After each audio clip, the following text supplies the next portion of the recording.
una narración. Sabemos que Levítico es un libro de leyes, de normatividad, y ya vimos toda la normatividad inicial, que fue lo relativo a los sacrificios levíticos. Esta pequeña sección es una sección histórica. Levítico cuenta algunas historias breves, y es esto: nos cuenta la consagración del sacerdocio, la inauguración del sacerdocio, que fue lo que vimos, y seguidamente está esto, o sea, en esos capítulos el libro nos narra prácticamente lo que ocurrió en una semana, ¿sí? Así de largo. Entonces vimos el gozo de la inauguración del sacerdocio, cómo Dios mostró su aceptación a través de ese fuego que surgió desde el santuario. Pero esa alegría, ¿se acuerdan que hasta vimos que el pueblo se postró para alabar? Esa alegría se vio eclipsada por un desastre sorpresivo, algo que a todos tomó por sorpresa. Vamos a darnos cuenta en este capítulo que si el capítulo 9 destacó por la obediencia escrupulosa de Aarón, ¿se acuerdan que cada detalle lo llevó al pie de la letra? Bueno, en este capítulo vamos a ver que lo que ocurre cuando se añaden prácticas no ordenadas al culto. Vamos a estar dividiendo esta enseñanza en dos partes. La primera parte será la santidad de Dios provocada, y estaremos abarcando del 1 al 11.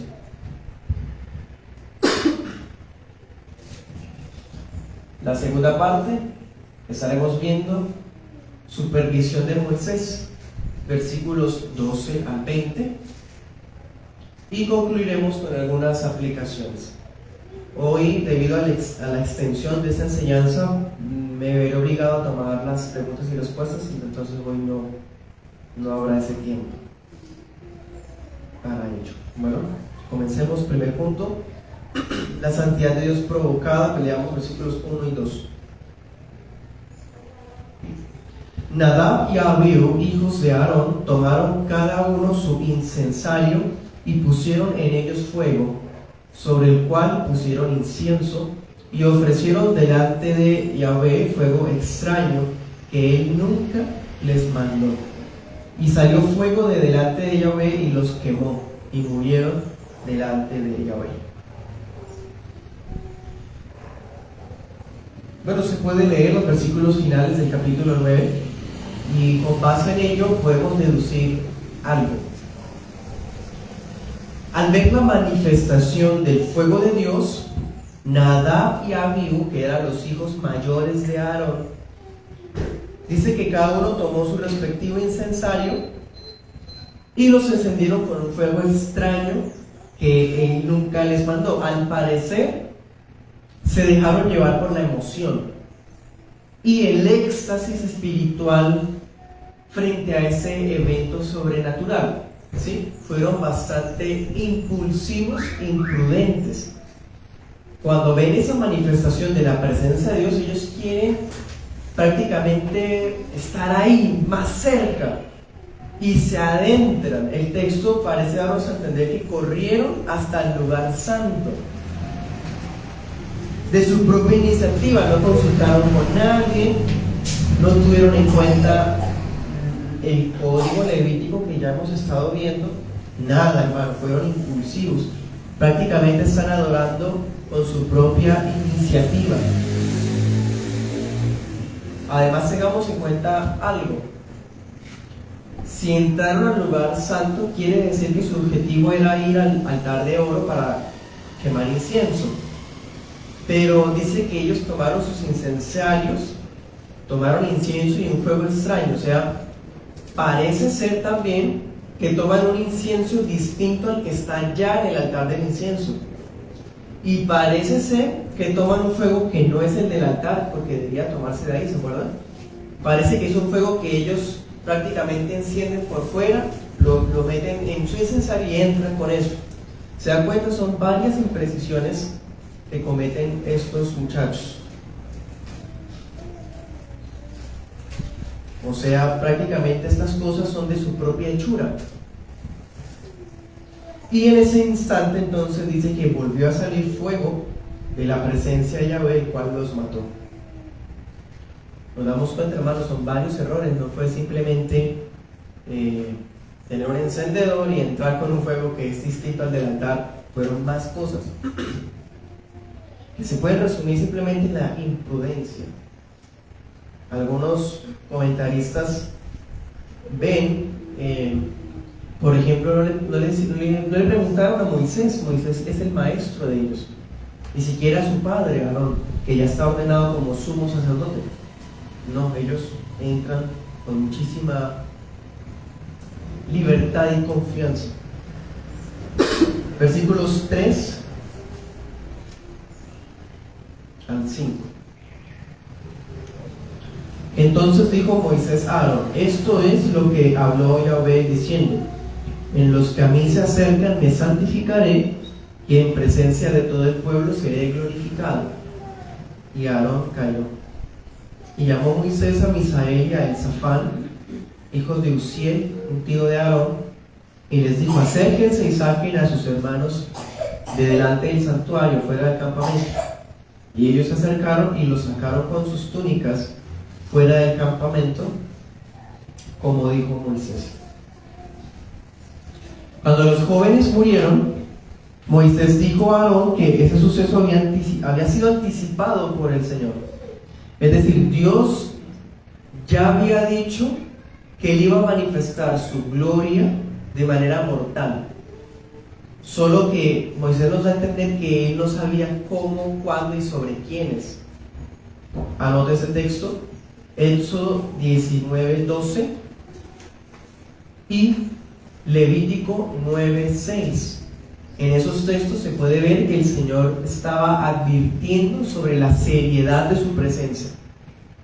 Y prácticamente ahí está insinuándose que Él se iba a santificar en los que se acercaban a Él, y lo iba a hacer a los ojos de todo el pueblo. Pero quedaba esa incógnita: ¿cuándo? ¿En qué momento? O sea, el Señor, aquí Moisés está diciendo que el Señor ya lo había advertido y que se cumplió en ese día. Por eso Aarón calló, guardó silencio. Es una especie de silencio de resignación. Obviamente, tristeza de un padre que pierde a sus dos hijos en el mismo instante, y ni siquiera la unción del sacerdocio los pudo proteger, porque precisamente fue Dios el que les quitó la vida. Tuvo que haber sido, hermano, una experiencia demasiado impactante para él, para los hermanos de ellos también, y por supuesto para toda la iglesia de Israel. Pero ahora ocurre algo: hay dos cadáveres en el tabernáculo.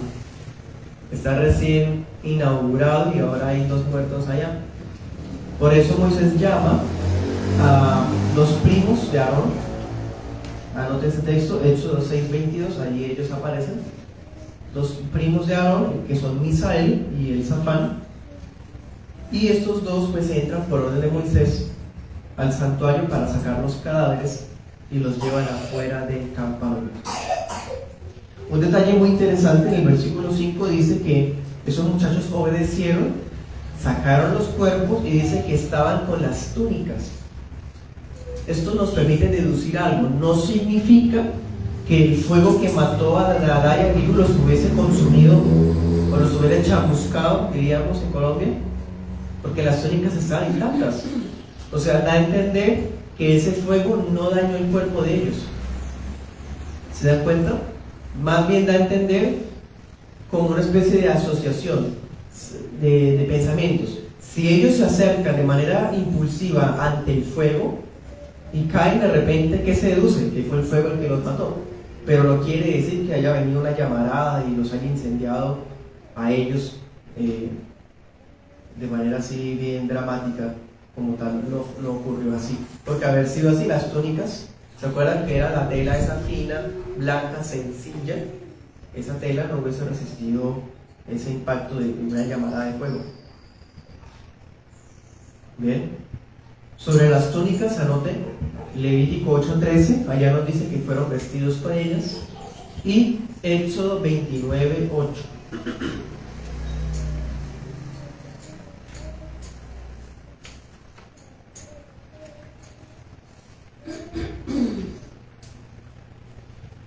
Aquí estamos viendo a dos levitas, Misael y Elzafán, no tienen nada que ver todavía. A los levitas todavía no se les ha encargado funciones, pero aquí ellos están haciendo un servicio excepcional. Claro, porque si Eleazar e Itamar o el mismo Aarón entran a sacar los cadáveres, pues ellos van a quedar contaminados porque están recién ungidos. No pueden tocar muertos. ¿Se acuerdan que no podían tocar nada impuro? Entonces por eso el Señor llama a esos dos levitas para este servicio excepcional. Sigamos, versículos 6 al 7. Entonces Moisés dijo a Aarón y a Eleazar e Itamar sus hijos: no descubran sus cabezas ni rasguen sus vestidos en señal de duelo para que no mueran, ni se levante la ira sobre toda la congregación. Pero sus hermanos, toda la casa de Israel, sí lamentarán por el incendio que Yahvé ha hecho.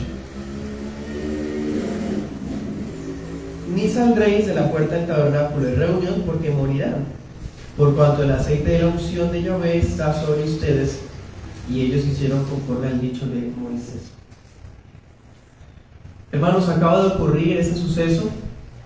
Podemos deducir que quizás sería mediodía, por mucho. Lo deducimos así porque pues ya estaba el sacrificio matutino sacrificado y los rituales pues tuvieron que haberse tardado en cierta manera algunas horas, ¿no? Porque fueron sacrificios por la culpa, sacrificios de expiación, holocausto, ¿cierto? La cena que hubo donde comieron las ofrendas de paz. Entonces han pasado ciertas horas, pero sigue siendo el mismo día octavo, ese domingo. Entonces Moisés les da instrucciones a Aarón y a sus hijos que le quedaron vivos. Son Eleazar e Itamar. Y esas instrucciones están relacionadas con el luto. Porque, hermanos, ellos están consagrados, están recién ordenados y esas vestiduras están consagradas. Así como no podían entrar a sacar los cuerpos, tampoco podían hacer señales de luto. Prácticamente no podían expresar su dolor por esas muertes, porque estaban vestidos para servir al rey y no para sí mismos. Démonos cuenta que las instrucciones son dos. Primero, no debían descubrir su cabeza ni rasgar las vestiduras en señal de duelo, ¿sí? Básicamente no mostrar luto, por lo menos mientras estuviesen sirviendo. En ese entonces se mostraba el luto a través de, por ejemplo, quitarse el sombrero, en el caso de ellos pues la mitra, lo que les cubría la cabeza, en el caso del sacerdote. Y otra manera de expresar duelo era rasgarse las vestiduras. No podían hacer eso, porque de lo contrario la ira de Dios volvería a encenderse contra ellos y la culpa recaería sobre el pueblo. Anota ese texto, Números 18:5. Los errores que ellos cometieran repercutirían sobre el país, entonces tenían que ser muy delicados. Entonces le dice Moisés: ustedes no van a hacer duelo por ellos, lo hará los israelitas. Todos los israelitas lamentaremos lo que les ocurrió a ellos en el incendio, pero ustedes no lo pueden hacer. Y la segunda instrucción es que no podían alejarse de la puerta del tabernáculo. Tenían que seguir ahí, en el mismo lugar donde sus hermanos y sus hijos fueron muertos. Muy fuerte. No podían alejarse de la puerta del tabernáculo porque el aceite de la unción estaba sobre ellos. Anote esos textos, Levítico 8:30 y Levítico 21:12. Ahí vemos esto que les estoy diciendo reiterado. Ellos obedecieron, acataron lo que Moisés les ordenó.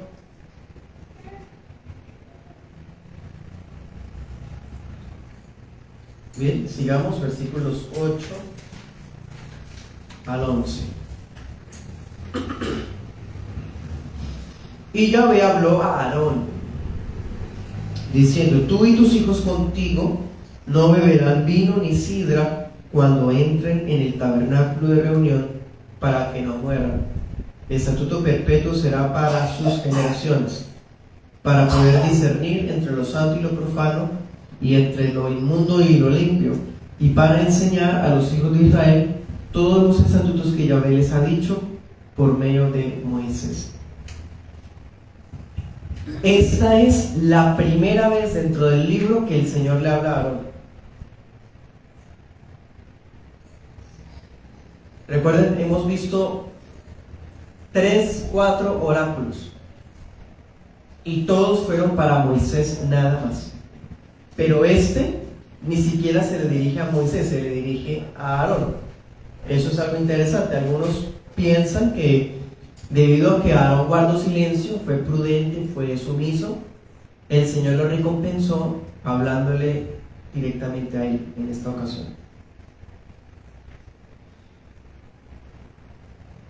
Y por otro lado vemos que lo que el Señor le está hablando a Aarón es enseñándole acerca de la manera en que él y sus hijos debían acercarse al altar.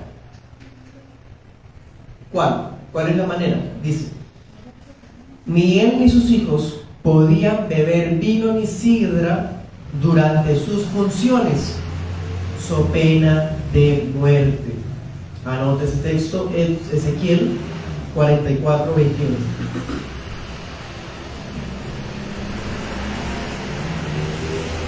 Y eso sería una norma perpetua para el sacerdocio. Nunca un sacerdote en funciones podía beber el día de su servicio. Jamás. ¿Por qué? Primero, porque ya hay una amenaza de pena de muerte. Hay una pena capital para el sacerdote que se acercara bajo efectos del vino. Y lo otro, hermanos, es que el sacerdocio debe discernir entre lo santo y lo profano, entre lo limpio y lo inmundo. O sea, la finalidad de este mandamiento es que en el servicio la persona esté sobria y tenga la capacidad de diferenciar una cosa de otra. El que está llevado por los efectos del vino o que esté borracho no puede ser sobrio ni tampoco puede discernir. Bien. Y tercera razón de esta orden es para que ellos pudieran enseñar adecuadamente a los israelitas los estatutos que el Señor les había dado por medio de Moisés. Si alguien está borracho o está ebrio o bajo los efectos del alcohol, no tiene la capacidad de razonar, organizar sus pensamientos, hacer una sana exégesis en una enseñanza, ¿cierto? Y mucho menos puede dar un consejo sobre dominio propio, por ejemplo. Algunos piensan, hermanos, de hecho casi todos, por no decir todos, los comentaristas que el servidor consultó, deducen con base en esta instrucción que Nadab y Abiú habían cometido otro error. Al parecer ellos habían entrado bajo los efectos del vino. Eso sería otra razón por la cual fueron fulminados. Y tiene de cierta manera sentido porque Dios le habla a Aarón y le dice esas instrucciones de repente, ¿sí? Entonces parece darnos oportunidad de pensar ello, que ellos estaban bajo esos efectos del alcohol. O sea, además de la imprudencia, entraron hasta el lugar santo bajo efectos de bebidas. Y tiene sentido también porque ¿cómo es que recién ordenados, instruidos por una semana entera, de repente cometen ese error? Entonces uno podría pensar, bueno, porque estaban bajo ese efecto del entusiasmo, ese espontáneo que provoca los efectos del vino, ¿sí? Estaban en ese momento de fulgor, de algarabía. Entonces no podían discernir el grave acto que estaban cometiendo en ese momento. Leamos un texto, Isaías 28:7. Hermanos, esta escena ya acabamos de recopilar un poco sobre los errores que ellos cometieron. No es simplemente entrar con un fuego distinto, ya pues vimos más cosas. Y uno podría pensar que un juicio como ese bastaría para que nunca jamás alguien cometa un error como ese.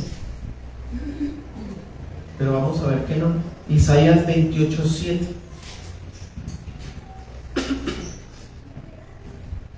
Aquí nos está hablando del pueblo del Señor, incluyendo a los sacerdotes. Y miren lo que dice de los pecados que cometieron.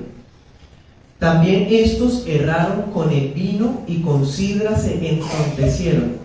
El sacerdote y el profeta erraron con sidra, fueron trastornados por el vino, se aturdieron con la sidra, erraron en la visión, tropezaron en el juicio. Porque toda mesa está llena de vómito y suciedad, hasta no haber lugar limpio. Anote ese otro texto, Ezequiel 22:26. Vuelve y nos dice que uno de los pecados de los sacerdotes apóstatas de Judá, del reino de Judá, precisamente era ese: servían borrachos. Imagínense eso. No aprendieron la lección con la daya bíblica. Pero pasa como vimos con la paciencia de Dios. Como a ellos no los fulminó Dios inmediatamente, pues pensaron que no pasaba nada. No, esto fue gotas que empezaron a llenar la copa de la ira de Dios.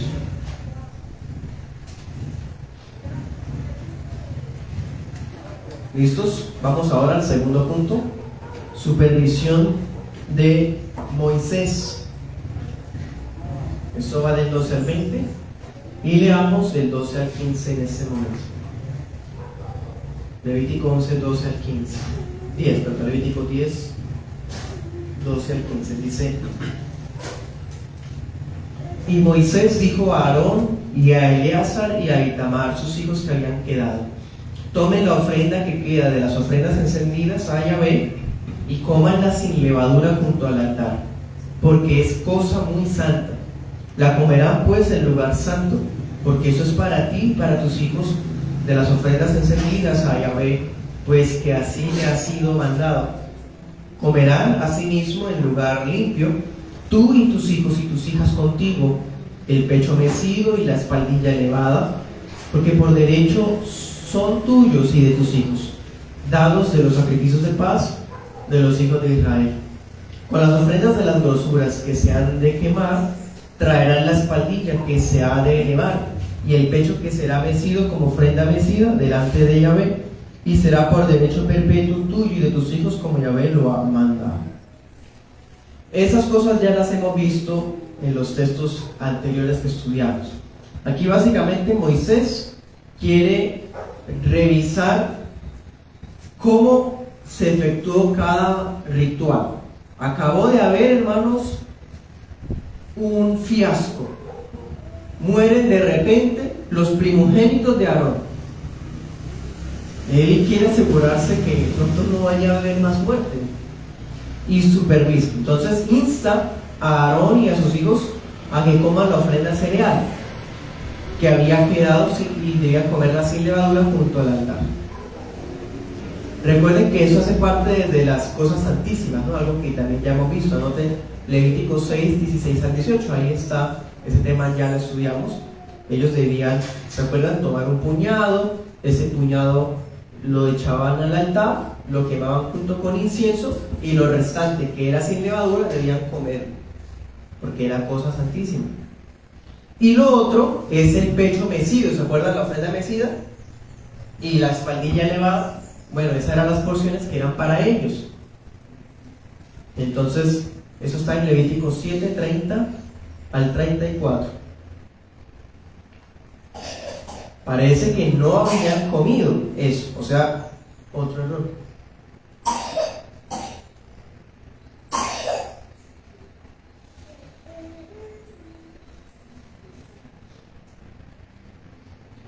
Y anota este otro, Números 8, 11.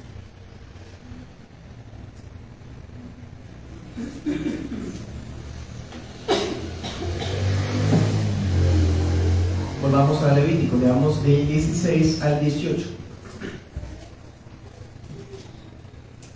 Y Moisés preguntó por el macho cabrío de la expiación, y se halló que había sido quemado, y se enojó contra Eleazar e Itamar, los hijos que habían quedado de Aarón, diciendo: ¿por qué no comieron la expiación en lugar santo? Pues es muy santa, y la dio Dios a ustedes para llevar la iniquidad de la congregación, para que sean reconciliados delante de Yahvé.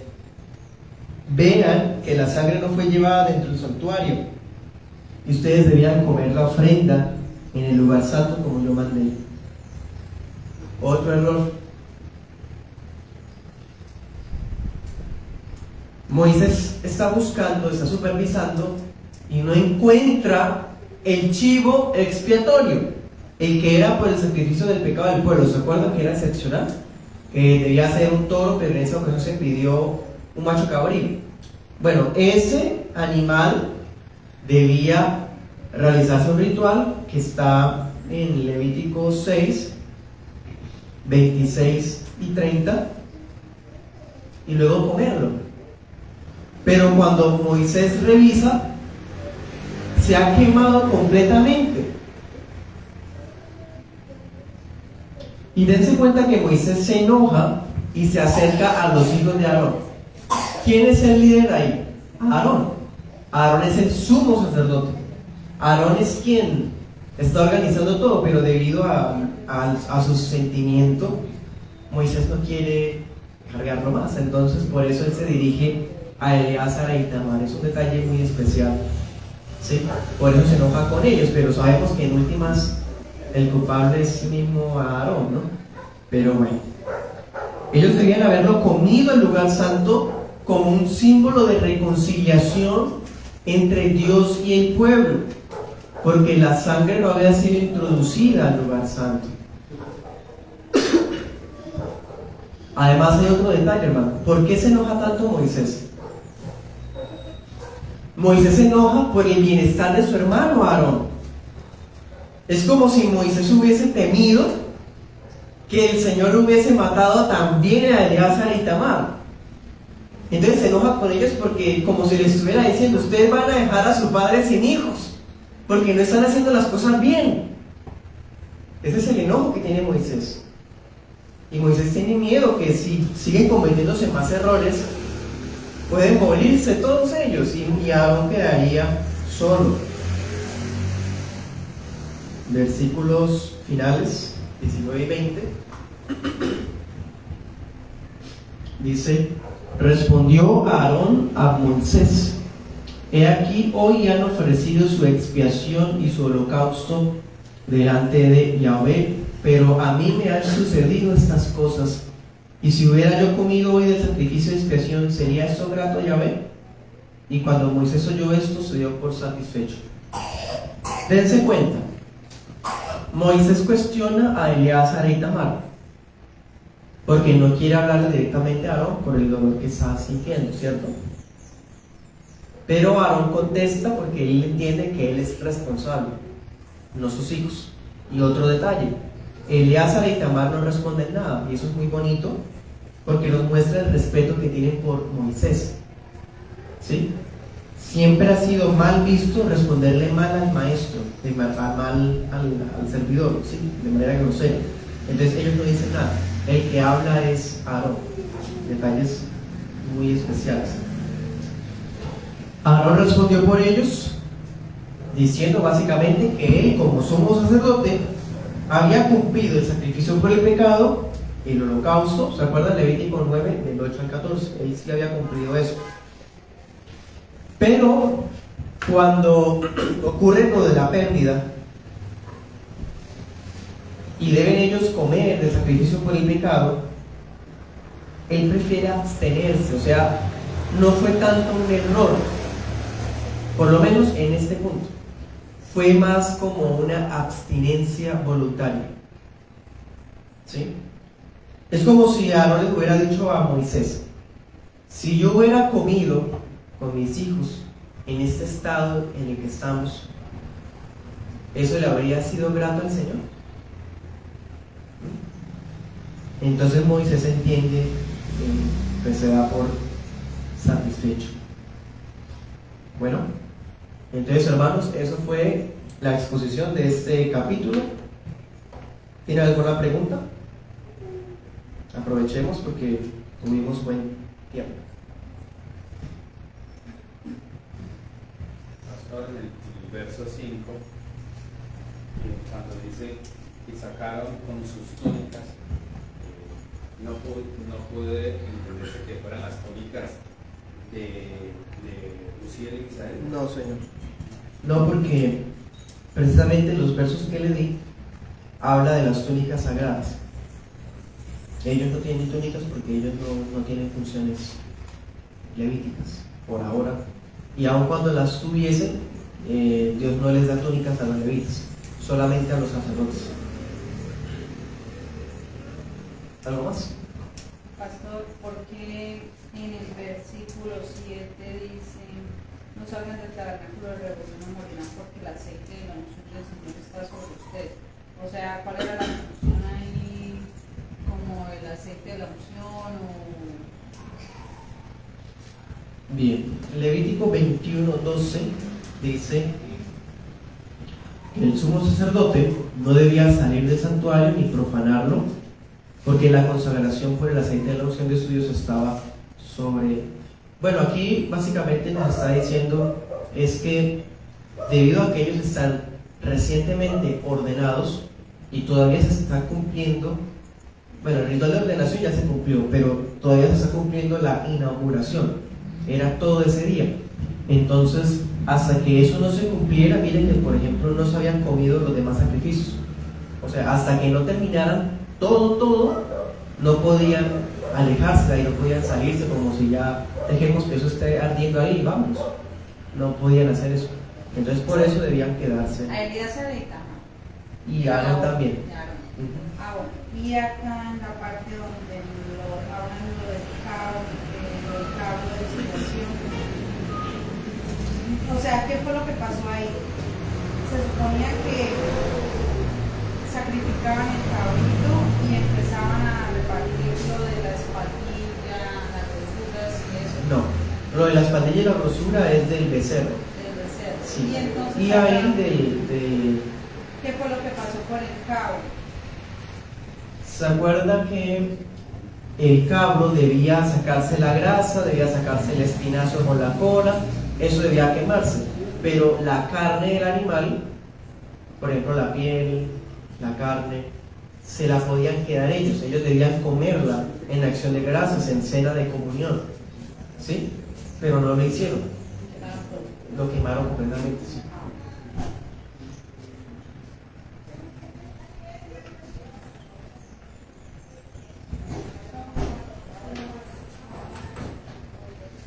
¿Algo más?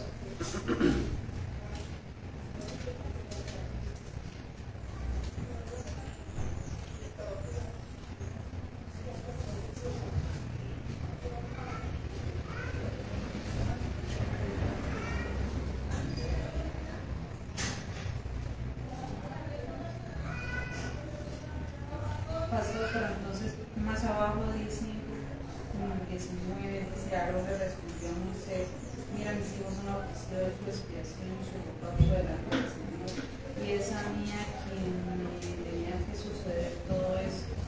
O sea,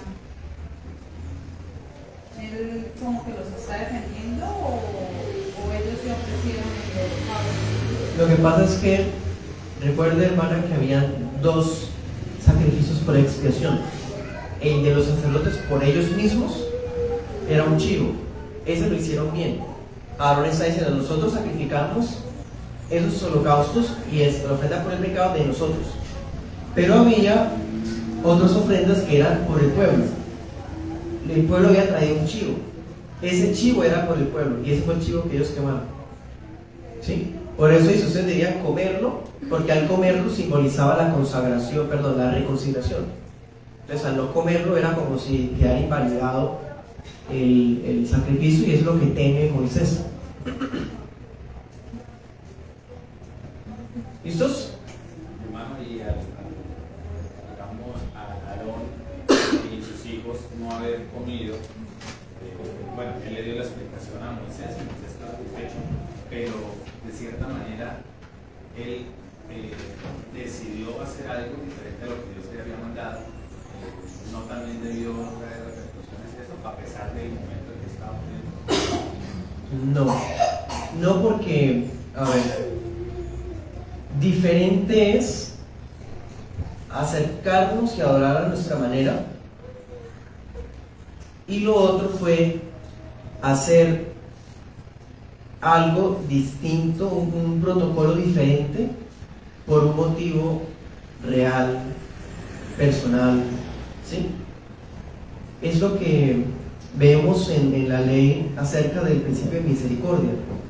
O sea, hay formas de proceder, hay reglamentos que están dados por Dios, pero si interviene en algo la vida, la salud, la persona, en cierta manera, eso se puede saltar. O sea, no hay una violación de la ley, sino hay una excepción a la ley. Entonces acá está Aarón actuando bajo esa excepción. O sea, la orden es que él coma, pero si está destrozado en su corazón como padre, ¿cómo puede comer? Peor fuera que comiera y terminara vomitando todo lo que comió, ¿sí? Por el luto que está, ¿sí? Entonces se da cuenta, hay una orden, pero él puede pasarla, y eso no es una violación del mandamiento, sino es en respuesta al principio de misericordia. Es importantísimo eso como cristianos tenerlo presente. Bien, tengo varias aplicaciones, hermanos. Tengo 5 aplicaciones en esto que me queda ya. Primero, el mismo fuego que había simbolizado la aceptación del servicio de Aarón, en este capítulo simbolizó la mortal desaprobación del servicio de 2 de sus hijos. Entonces, la obediencia es bendecida, pero la irreverencia se ve en que trajeron una ofrenda que Dios nunca había ordenado, ¿sí? Entonces, ese suceso nos sirve, o mejor dicho, les sirvió a ellos para que Dios fuera glorificado. O sea, Dios se santificó ante todos. Imagínense cómo reacciona el pueblo al ver una escena así. Acaban de ver que los sacerdotes consagrados por Dios acaban de ser fulminados con todas sus ropas santas. O sea, eso le brinda más respeto al tabernáculo. No podemos acercarnos deportivamente allá, porque hasta los mismos servidores se mueren si lo hacen mal, ¿sí? Entonces Dios fue glorificado, y además sirvió como un incentivo para que él fuera adorado de la manera correcta, con la debida aptitud y con el debido orden.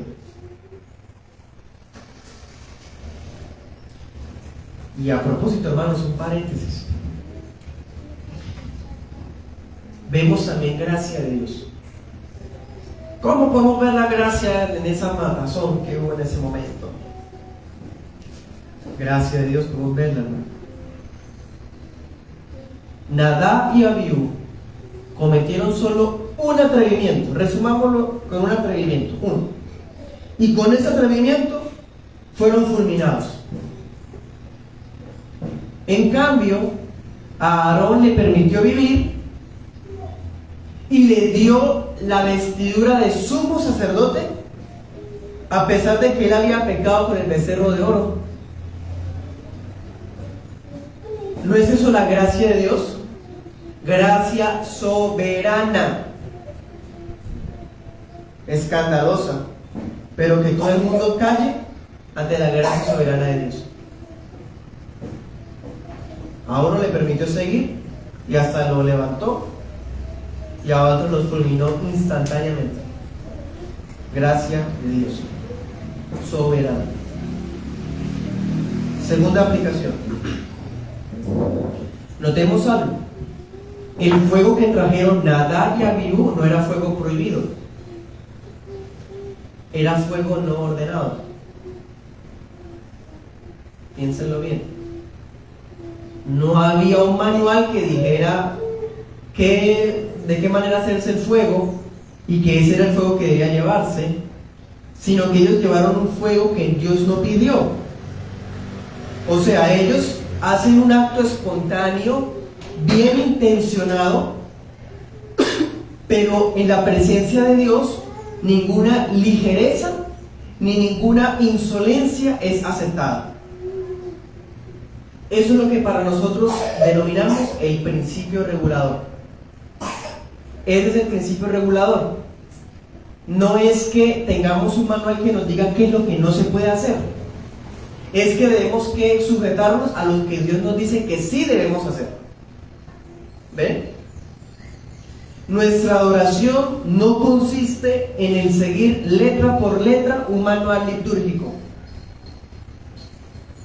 pero sí tiene que tener los elementos y los principios que la Escritura muestra. Y la Biblia habla de ello explícita o implícitamente. De lo contrario, estaríamos tomando un fuego que Dios no nos pidió. Así como el que intenta acercarse a Dios sin Cristo. O sea, no se puede acercar a Dios por fuera de la obra propiciatoria de Cristo. El fuego de Dios lo fulmina. Tercera aplicación. Las iglesias bíblicas y confesionales no dan lugar a especiales navideños, coros infantiles, danzas, predicaciones dadas por mujeres o niños, y etc. ¿Por qué? Sencillamente porque eso no está ordenado. Por el contrario, esas cosas contradicen los requisitos bíblicos, las partes bíblicas del culto. ¿Cuáles son las partes bíblicas del culto? Oración y lectura pública de las Escrituras, entonación de salmos, himnos y cantos espirituales, predicación de la palabra de Dios, práctica de las ordenanzas, ¿cierto? Esos son los elementos de un culto, tienen que estar. Y ellos deben cumplirse decentemente y con orden en el día del Señor. Entonces, hermanos, si el Señor ejerció su juicio contra sus sacerdotes, ¿con cuánta mayor razón castigará a los impíos? Y ahora también nos preguntamos, ¿cuánta paciencia nos muestra cuando venimos a su iglesia o le servimos con un corazón inadecuado o con maneras equivocadas? Cuarta aplicación. ¿Por qué Dios no le quita la vida a los adoradores irreverentes e imprudentes de hoy? ¿Es que acaso el Dios del Antiguo Testamento es diferente al del Nuevo Testamento? Hermanos, es el mismo. Pero seamos sinceros, ninguno de nosotros estuviera de pie si no fuera por la misericordia infinita de Dios. En algún momento hemos hecho algo que no está ordenado, o hemos venido con un corazón inadecuado. Ellos llegaron entusiasmados pero excitados por el vino, realmente. Además, esos que quieran dividir que el Antiguo Testamento Dios era muy estricto, en el Nuevo más tranquilo, eso es una blasfemia contra la impasibilidad de Dios, la inmutabilidad de Dios, la simplicidad de Dios. No podemos olvidar, Dios ha fulminado a gente que se acerca a Él de manera inadecuada, tanto en el Antiguo como en el Nuevo Testamento. En el Antiguo Testamento, Usa, 2 Samuel 6, el rey Usías, 2 Crónicas 26, se acercan inadecuadamente, ven consecuencias. Y en el Nuevo Testamento, Ananías y Zafira se acercan de manera inadecuada y se mueren en pleno culto. Y tenemos otros casos, los que participaban indignamente de la cena, 1 Corintios 11. Dice, han muerto, porque no discernieron el cuerpo del Señor, se murieron. O sea, el Dios del fuego consumidor del antiguo pacto es el mismo del nuevo pacto. Hebreos 12:28, se los leo.